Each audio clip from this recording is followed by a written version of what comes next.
Goeiemôre graad 3's. Good morning grade 3's. Vandag gaan ons leer oor voorsetsels. Wat is 'n voorsetsel in Engels? 'n Voorsetsel is a preposition. 'n Voorsetsel is 'n kort woord wat beskryf waar iets of iemand is.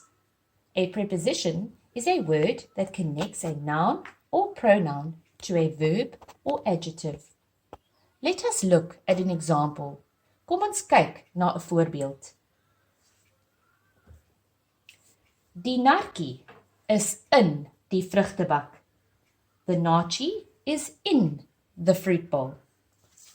Kom ons kyk na ander voorbeelde. Let us look at other examples. Die narkie is agter die vrugtebak. The narkie is behind the fruit bowl. Die narkie is uit die vrugtebak. The narkie is out of the fruit bowl.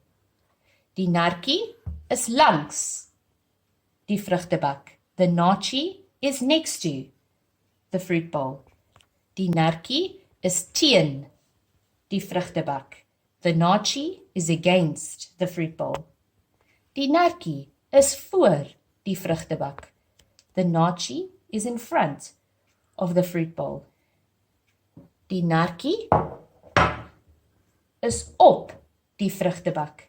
The narkie is on top of the fruit bowl.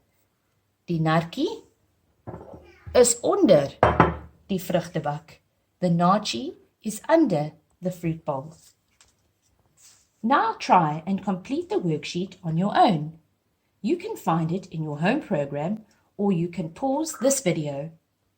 You are also welcome to do this on a piece of paper. Have a lovely day, grade 3's.